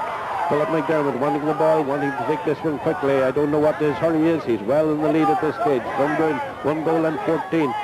Belmullet, 11 points. Kieran Fannin with it for Drumgoon. Will Kieran go for the shot? No, he gives it back to number 21, and that's a shot. That's stopping into the keeper's hands, and the keeper held on to it this time, gets it out to Cahill Healy. Over to the far side. Billy Joe Padden. The pass down to Ian, and he is fouled. Ian McCafferty. Billy Joe Padden takes the free. Down to the far side, Stephen Carroll is in there. A bit of holding going on, and there's a free in for Belmullet. Taken quickly. Corey Keane, but the referee is calling the game back. The free was not taken from the right position, and time is going to be wasted now as they recover that ball. 32 minutes gone of this second half. 2 minutes of injury time has been played at this stage, but there was quite a fairly long stoppage on 2 occasions, so he's quite entitled to 2 more minutes even after this. So Belmullet trying to the end, 1 goal and 14 to 11 points, and that kick there is dropping over the bar, and a point for Belmullet. It's a consolation point. It brings them to 12 points altogether on the scoreboard. 1 goal and 14 for Drumgoon, and this game is well and truly over at this stage as far as Belmullet is concerned, but they're still going to try until that final whistle goes. The first time of this, the Junior Championship All-Ireland final, and it seems to be going to Drumgoon. The referee is looking at his watch. Will this be the final whistle as John O'Reilly kicks the ball out for Drumgoon? Well past the centre of the field. Nicely held there by Paddy Barrett. Gives it to Andy Howard, and Andy Howard, a long ball in again. The long ball hasn't worked for them all day, but this time Corey Keane with it, getting it back in, and here's Stephen Carolyn. What can Stephen Carolyn do? He's trying to work his way through. Still as the ball gets the shot in, and the dribbling ball out the post, and is back into the keeper's hands. Well, bad look indeed for Belmullet. They've come off the crossbar, they've come off the post. I don't know if that would have been enough for them to win this game, but the ball now with Drumgoon. Keith Fannin for Drumgoon, working his way into the centre. He loses the ball, and he is robbed. Andy Howard now for it. The number 22 for Belmullet. Down the centre. Still with Brian Lynch for Belmullet. Brian is going to try and take it on. He's held, he gets the free. He'd need to take this quickly because we have now gone 33, almost 34 minutes into the second half. Brian Lynch then with it, getting instructions from Michael Kilroy. What's he going to do with this one? He's going to go for the shot. He's going to go for it's dropping short into the keepers, John O'Reilly, and John O'Reilly has been worth a salt today, and he gives it out. Jimmy Riley for Drumgoon. Andy Howard with him. Gets it back into the centre. Plenty of Drumgoon men there. That's the number 5 for Drumgoon. That's Paul McEnroe. Paul brought to the ground. Free for Drumgoon. Belmullet player not too happy with that decision. Michael Hannon now for Drumgoon, going to take this free. Short one it is. To his number 5, Paul McEnroe. Paul gets past one man, looks up, then goes for the long shot in to the corner. Peter Hand, and that's punched down there. The number 7 for Belmullet going back here. Lavelle is back there. Very close to the sideline, over the sideline. Going to be a sideline ball for Belmullet to be taken, and taken quickly. They want to. Michael Kilroy now for Belmullet. Gives it to Billy Joe Patton. Billy Joe, it slips out of his hands. The ball on the ground. Two the Drumgoon men in there, and Adrian Crossan getting the ball forward to his number 8. That's Edward Jackson. Edward shot way to the right and gone wide. Wide ball it is. We have now played 35 minutes of this second half. Bit of argy-bargy going on there between the number 21 and the 4. Eamon Dixon and the number 21 on the other side. And there it is, the final whistle, and the All-Ireland champions in the junior competition of the year 2002. Drumgoon from Cavan with 1 goal and 14 points to Belmullet's 12 points.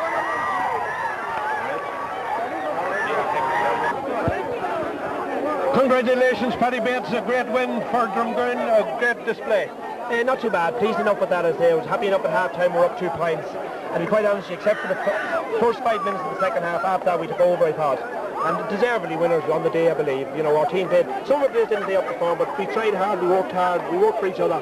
And thoroughly deserved, I felt, at the end of the day. Philip McDermott, a great player there. Great. We have 15, 16, 17. We have 20 great players. We have 20 great players. No individual wins a game of football. He helps to win a game of football, but no individual wins one. But Philip, yes, had a marvellous game, among others. Belmullet a little bit unlucky there towards the end. They come off the crossbar, they come off the upright, but I don't think it would have been enough to get them back into contention. Belmullet were very unlucky there at the end, and I say they really played up to the end as well. But great champions are teams like that. They don't become great champions by throwing in the towel, and they certainly did not throw in the towel. But at the end of the day, I still think we would have won. How does it feel, Paddy, to be going down in history as the first manager to lead a junior team to an All-Ireland victory? I don't know, it feels grand. It feels grand. Maybe the intermediate one next year to add to it. How that? That's down the road in Contemporary. You can come to that one next year, all right? Paddy, congratulations again. I know that an awful lot of people wanted to talk to you in there, and wish you the very best for leading this team to such a marvellous victory. And let us say congratulations, Paddy Bates. Thank you very, very much. Well done, Paddy. Thank you very much. What's your name? Phil McDermott, right. Are you and Philip McDermott? The uncle, our nephew. He's a nephew. Yeah. Well, did you think they deserved to win at all? All the best teams here. Best team. Oh, definitely. Were you worried at any stage? The first couple of minutes. Just the first couple of minutes. Even at half-time, you were only 2 points up at half-time. Still, we knew we were going to be fit a team. What's your name? I was talking to you before. Brian McCann. I used to play with Drumgoon a bit. Or 1940s I did, yeah.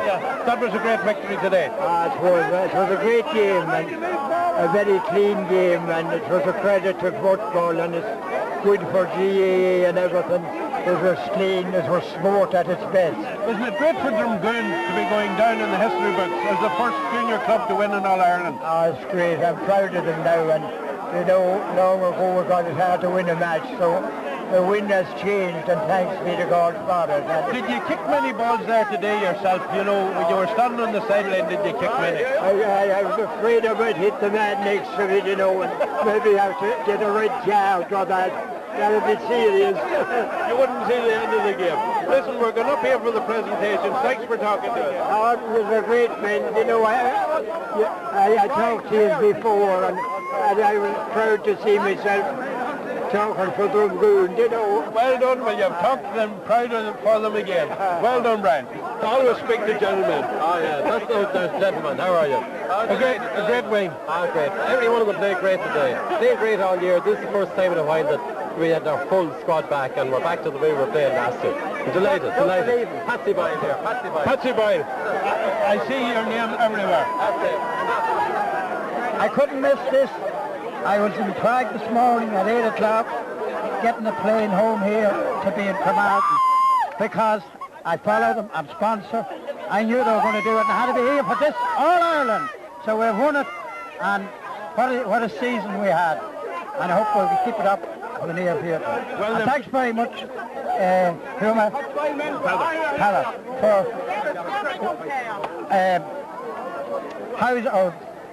what do you call it? Holding this competition. Wasn't it a great win for Drumgoon, and didn't they wear the Patsy Boyle jersey with pride? Apart from that, they're a great team. They were on fire today, and a jersey or no jersey, they were on fire, and we're going to win it. Thank you very much. Thank you very much. And let's all put your hands together for the very generous sponsorship of Fury for today's match.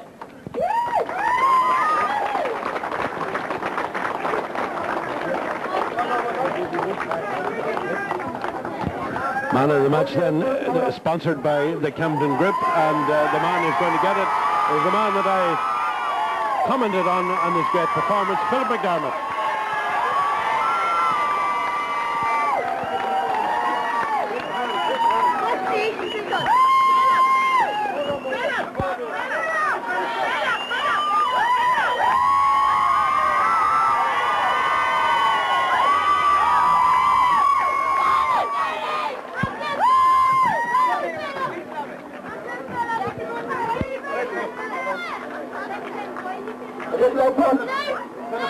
I want to express my gratitude to all the teams who took part in the Ulster competition for the Fairytale Cup, and the various provincial champions who came here to Connacht to compete for the Shamrock Professional Cup.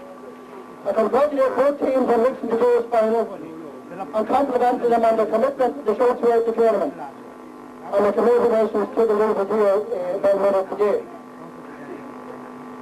A sincere thanks to Belmullet for making a long journey from Belmullet for the semi-final and the final here today.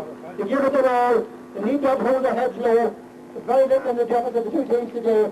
They did their county and their club proud, and I know that they will go on to great things from here, and we wish them all success in the forthcoming competitions in their own county for the rest of the year. Thank you very much.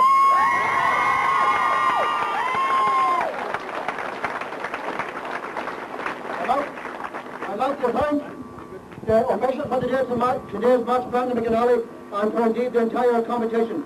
Brandon refereed all the matches, did a splendid job, and well done to Brandon and to his umpires and linesmen. Thank you very much.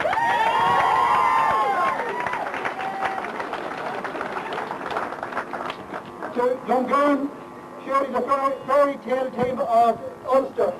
They couldn't win a match in Cavan until a couple of years ago. They fought hard to win the championship over many, many years. I think for the first time in, I think 50, 60 years, they eventually won the junior championship. Not content with doing that, they went on to gain promotion right up the leagues in Cavan, and now competing in Cavan at the very highest level. In the Ulster final here against Connacht, they give a magnificent display, beating a very good Connacht team, and again in the semi-final. And today they went into the match, maybe slightly underdogs, but they weren't slightly underdogs over the tail. They come here to win. They fought very hard for their victory, and they deserved it. Congratulate them going on their well-hard victory, and to each and every one of them, they deserve it. They waited a long, long time for it, and well done.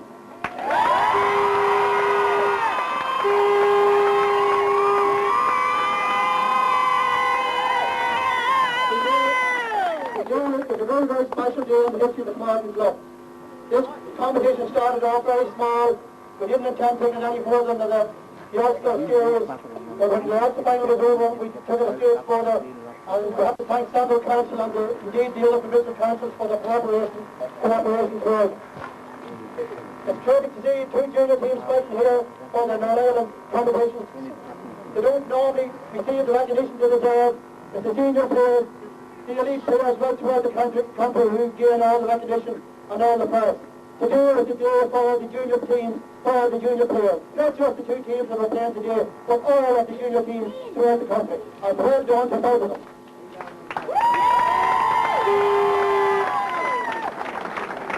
We're very proud to be given the opportunity to host this tournament in memory of Paul Kerr, a young lad to Project Short Life, which died 2 years ago. Paul, I know, will be very proud of the Cremartin Club here today. Very, very proud of it indeed. I think we're proud of Paul. I know that if Paul was here, he'd be in the crowd and he'd surely enjoy the day taken. We're still thinking about Paul, and I know that this will only go down in memory of Paul, and we'll all treasure it so. Without any further ado, Paul and the Green captain, Edward Jackson.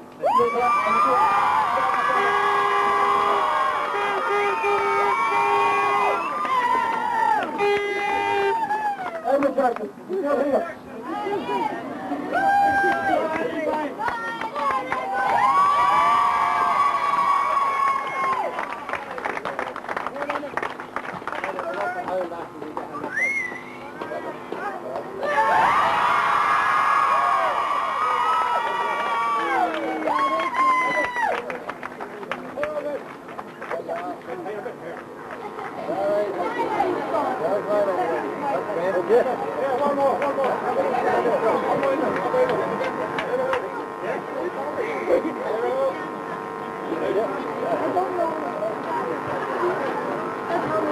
What can you say? I think Endo Monsoon summed it up when Jerry won the All-Ireland final. It's better winning an All-Ireland with the club, with the lads you grew up with, the lads you socialise with, the lads that you really, really appreciate, and win at the county. I think that is to be appreciated.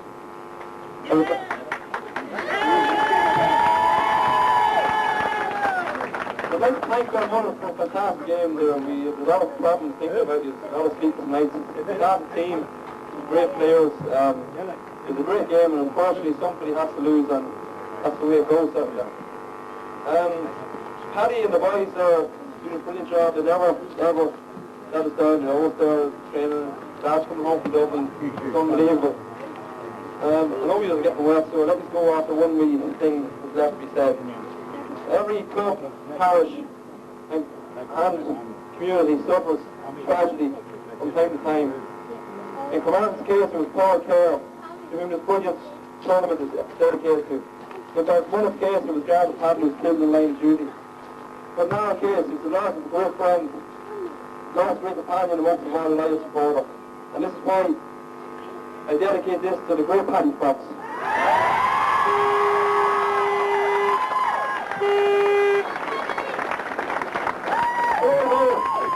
I want you to put your hands together and cheer 3 cheers for Belmullet. Hip hip! Hip hip! Hip hip!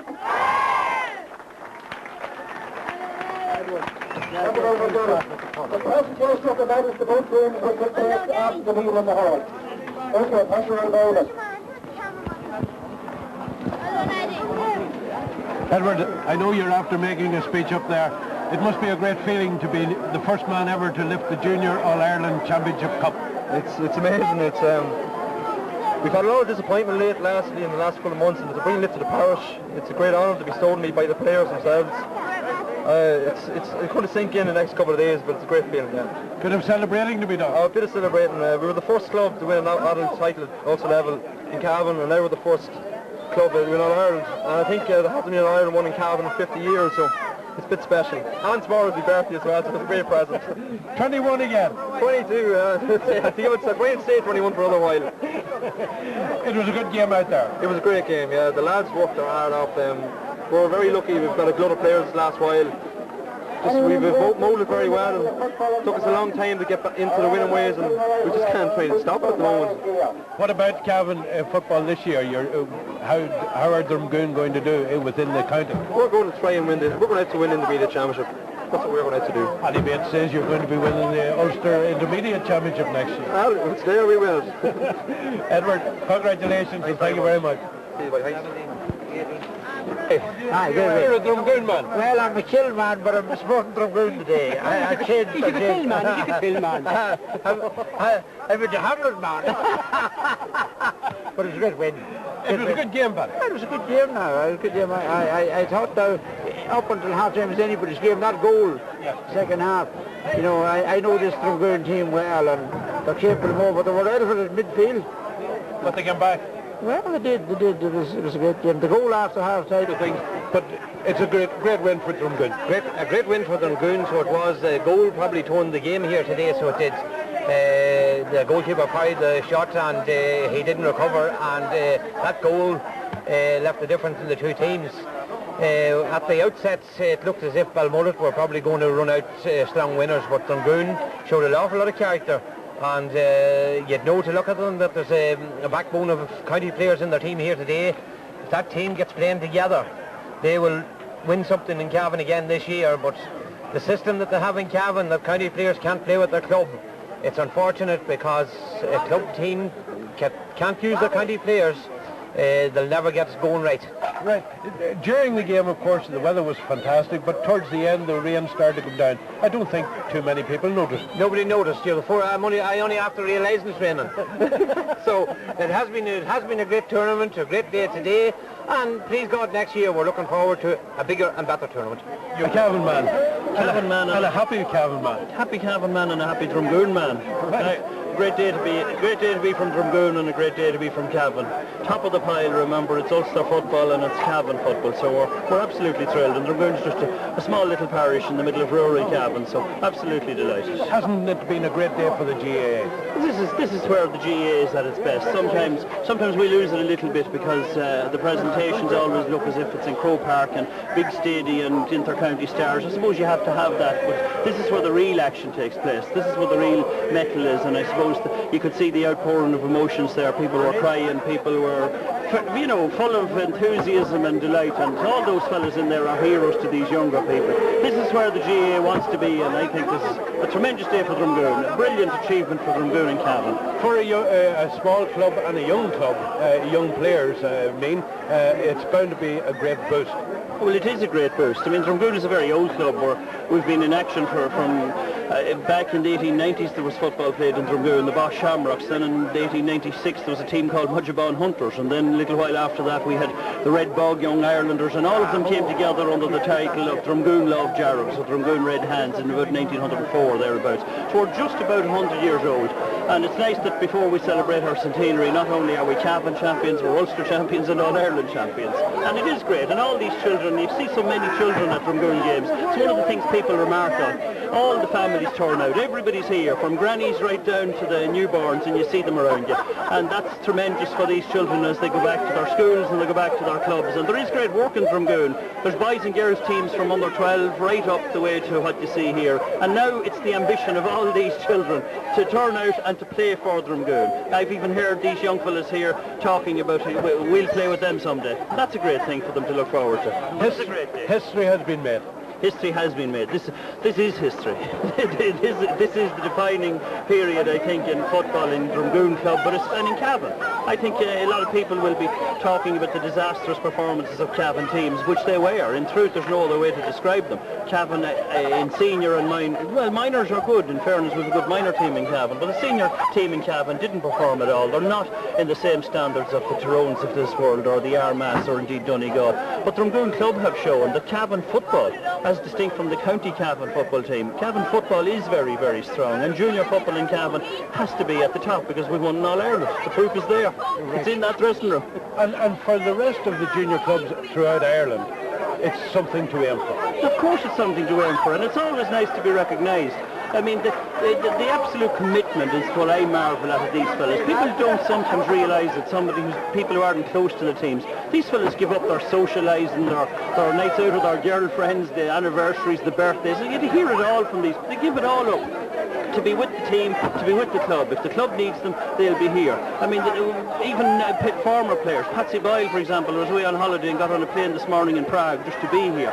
A lot of those lads in there, they have not booked their summer holidays. Most people would have booked the holidays. Them fellas couldn't do that because they know that they structure their whole lives around when their club is going to be playing. So it's tremendous what's going on in clubs, and it's great recognition. Any junior footballer in Ireland, it used to be in the past, people that played football felt that the best thing you could achieve was to play with your county team. That no longer holds. It's still a fantastic honour to play with your county team, but it's also, and junior footballers should remember this, it's a tremendous honour to represent your club and to go the whole way and win in All-Ireland, and that's where the junior footballers should be aiming towards. Egon, it's been a pleasure talking to you. Thank you very much indeed. And a pleasure was all mine, and it's great to be a Drumgoon man on a night like this. Thank you very much. Congratulations. Thank you. You're my husband.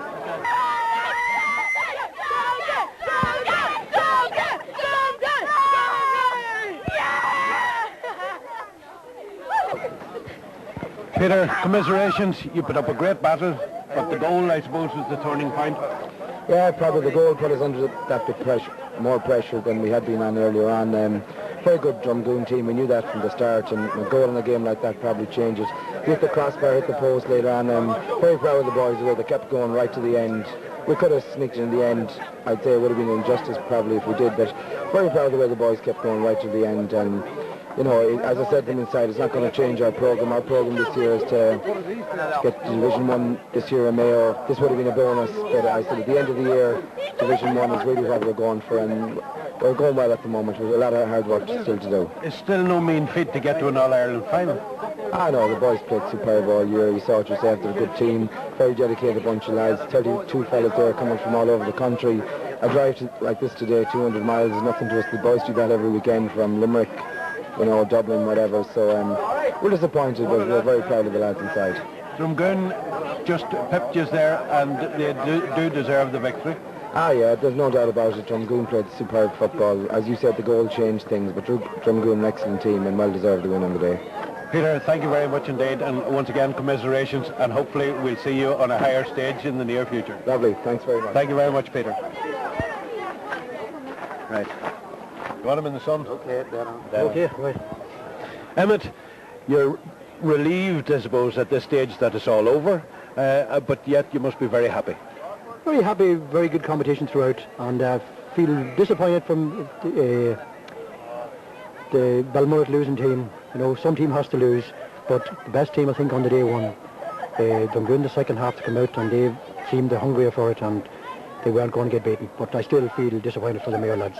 Big crowd? Big crowd, everything went very well on the day, yes, big crowd. And the crowd had plenty to cheer about, because it was a close thing. It was a close thing, and a very good game of football, standard very high from start to finish, and there was never 2 or 3 points separating the two teams. It was there until the goal, I think, was the deciding score.